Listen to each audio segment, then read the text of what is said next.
First inventor, you must try. I believe I once turned down a job in Tampa, Florida because I believed in the city. That was 50. Babe Magnet is powered entirely by, you guessed it, sound waves. What?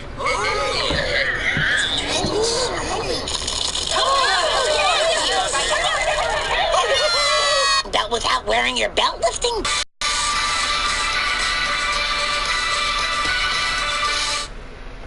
Whether you were a huge fan or if the show was a little before or after your time, it's undeniable that the adventures and antics of Dexter and Dexter's Laboratory had practically every kid glued to the television screen back in the 90s and early 2000s. His fierce and resentful rivalry with boy genius Mandark thrilled viewers. Very cute, Dexter, very cute. Now let me show you a real scientific facility. And Dee Dee constantly thwarting his experiments made everyone watching erupt with laughter. It was a show that I'm Brad with Wicked Bench, and these are dark theories on Dexter's Laboratory that will freak you out. Dexter revived his family after Dee Dee killed them. Before we get into the story, we'd like to acknowledge the work of Reddit user Deleted, not only for breaking down this theory, but also for skillfully coming up with an explanation for the show's ending theme. Don't just stand there, help me out. As you'll remember, the theme goes like this. Enter at your peril, past the bolted doors where impossible things may happen that the world's never seen before. In Dexter's Laboratory lives the smartest boy you've ever seen, but Dee Dee blows his experiments to smithereens. There are a few elements of it which draw one's attention, particularly the part where it says there's gloom and doom while things go boom in Dexter's Laboratory. Gloom and doom are both adjectives used to describe finality or suggesting impending death. To some degree, they also denote sadness. The ending theme suggests something sinister. Time now for a nice sip. Bearing that in mind, how far-fetched would it be to believe that Dee Dee interfered with one of Dexter's experiments, something which ended up killing the entire family in the process, except for Dexter? Dexter, in turn, could have used his intelligence and prowess with science and technology to recreate his family in his own image and likeness, thereby drafting his ideal family. Well, not that far-fetched, actually. First and foremost, Dexter has demonstrated in several episodes throughout the series that he has the power to clone. Therefore, he could have used the same technology to make versions of his dead family. With my cloning machine, I can duplicate my brilliant self any number of times. These clones, as evidenced in the episode Old Man Dexter, can be manipulated by Dexter through accelerating or slowing down their aging process at a whim. Something which would explain how he was able to recreate his parents while maintaining the age that they would have been had they still been alive. Oh, the accelerator! No more will I be forced to go to bed early. Furthermore, he's well versed in neurology. After all, he was able to replace a dinosaur's brain with a dog's. If he were able to recover his family's brains, he could transplant them in the new clones' bodies, in effect, reinstating their memories and habits from when they were alive. Besides, if this is true, it would also explain why his family seems to be so empty-headed. I mean, how else do you explain the family not knowing that there's an entire laboratory in their home? This Dex didn't program them to be blissfully ignorant of it. Dee Dee was a creation of Professor Utonium from the Powerpuff Girls. Have you ever looked at the Powerpuff Girls and wondered about Professor Utonium's experiments? I mean, surely, he couldn't have created the perfect formula with sugar, spice, and everything nice, along with Chemical X on his first attempt. Well, the mighty Heptagon from Reddit was one of those persons who was perplexed by the professor's experiments, a fixation which led to a remarkable theory. Dee Dee might actually be one of the perfect little girls drafted by Professor Utonium. Basically a Powerpuff Girl without any description of both Dexter's Lab and the Powerpuff Girls have in the same strange, loosely connected universe. Look! It's Monkey! Although the two never directly join forces to rid the world of evil, there are a few recurring characters who crop up on both shows. Okay, girls, now, get up! Just to provide you with an example, remember Dexter's favorite superheroes, Justice Friends? Well, two of these superheroes were featured in the Powerpuff Girls episode, Members Only, where they were shown as members of the Association of World Supermen. Look, kids, you're missing the point. Now, let's look at Dee Dee's character. Throughout the entire series, she receives love and adoration from her parents. Something Lag! also, she's very different from her brother. something which might cause you to question whether they're even biologically related. Be brave, son!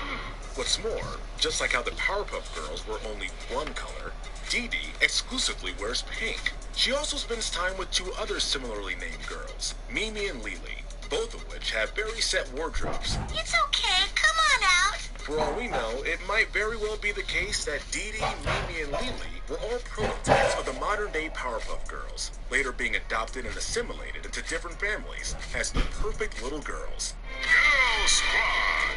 It would also explain why Dee Dee is preferred over Dexter. She was, after all, custom-made for the family, whereas Dexter is a biologically conceived outlier. Furthermore, the notion that Dee Dee is actually one of Professor Utonium's creations would also account for the fact that she seems to be obsessed with thwarting all of Dexter's experiments. Why do you do this? You're so stupid! It's possible that she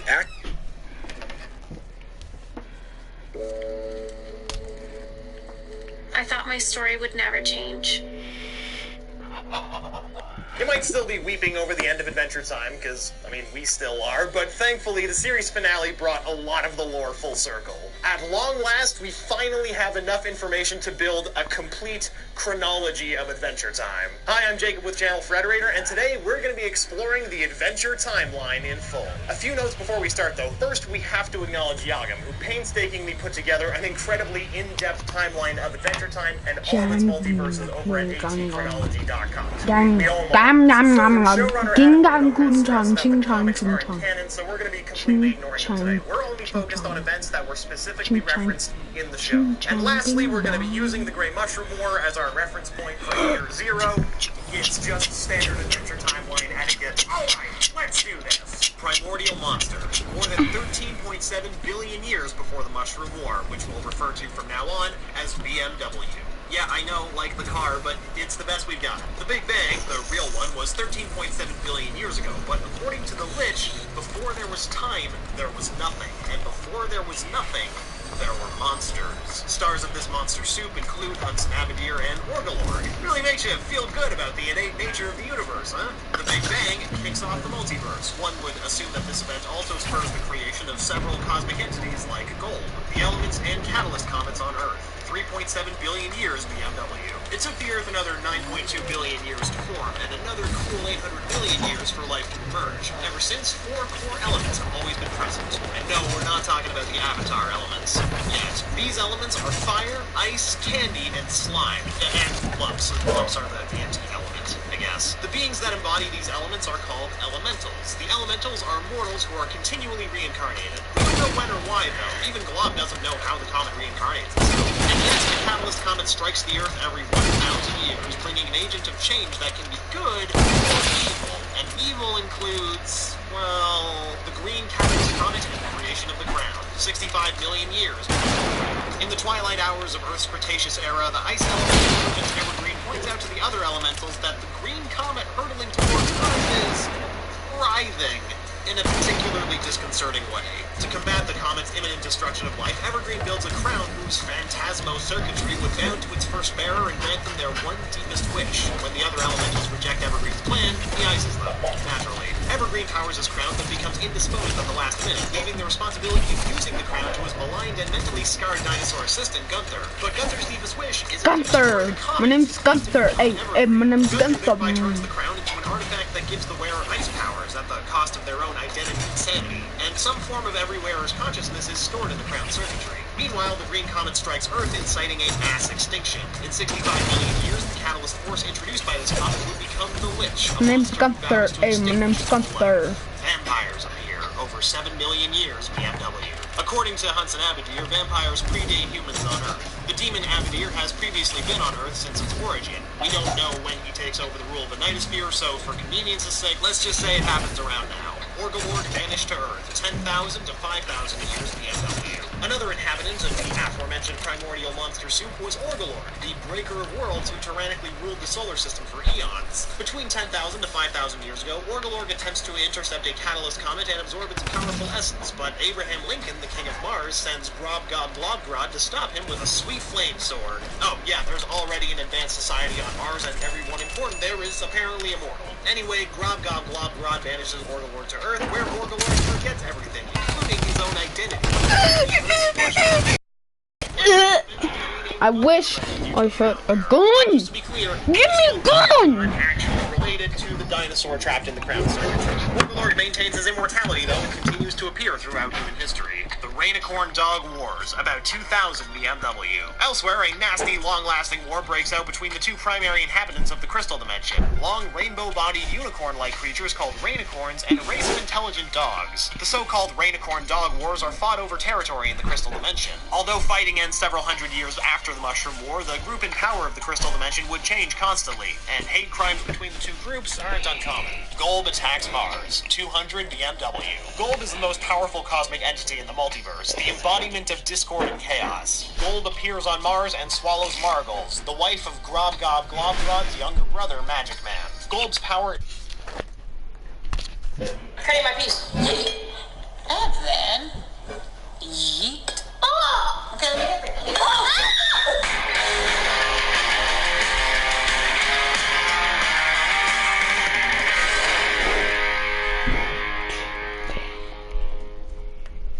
Hey guys, welcome to another episode of Cooking with the Tube. Oh yeah. So December is here, which means Christmas is coming, but before Christmas, we have to celebrate Evan's birthday. Yeah. We're going to bake him a cake. He's at his friend's house right now. Yeah. Probably playing Fortnite. I can probably turn on the TV.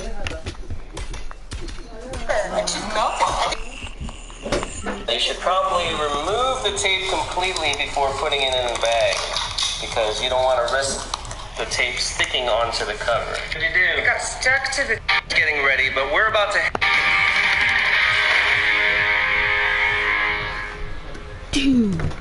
Hey guys, welcome back to another Tube Family video. I got Jillian right here. Evan's getting ready, but we're about to...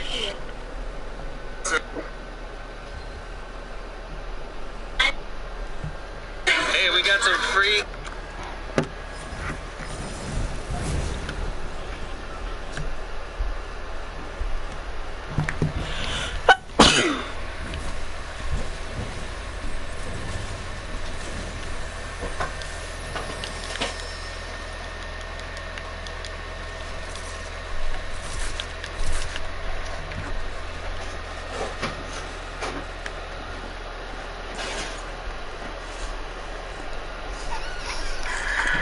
I'm home.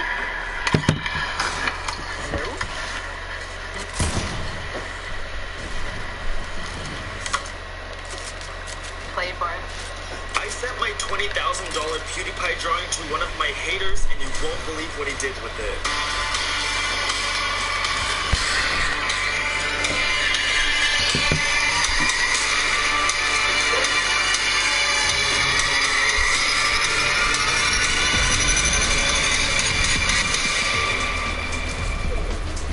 Many people have made offers from $1,000 to $10,000 and even a $20,000 offer, which I kind of think is a scam, but I didn't want to sell this drawing. I got in contact with my hater and proceeded to send my favorite drawing to him. The shipping for this drawing was $105 because he lived in another country, but I guess it's whatever. I give away hundreds all the time.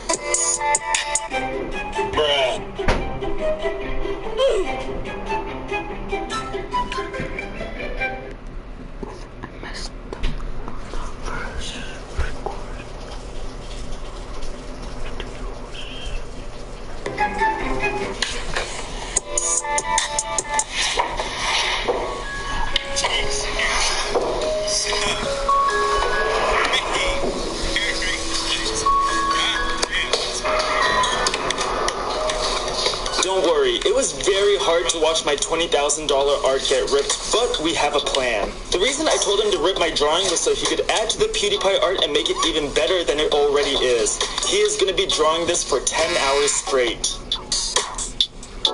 The person drawing this right now actually used to hate on me a lot. As a YouTuber, I get hate all the time, but I know this is a fellow YouTuber and I love helping people a lot more than hating back. So I decided to talk to him through Instagram.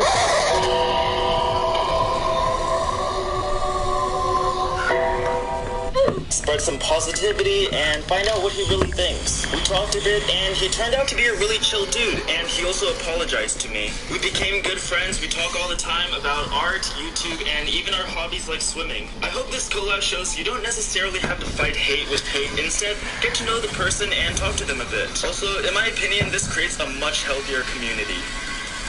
Welcome, everybody. Choke into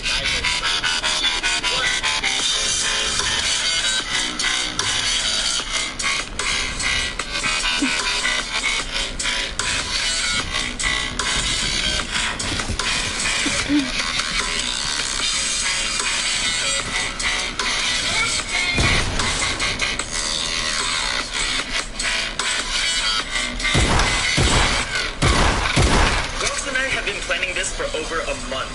I came up with some initial designs and layouts, and Gox did his magic. We wanted this to be stylized but related to PewDiePie at the same time so we can help him reach 100 million subscribers. I originally came up with an idea just to draw PewDiePie creatures all over the drawing, but then I thought, why not rip it and have them come out of the center? It looks way cooler and it would be really great for clickbait.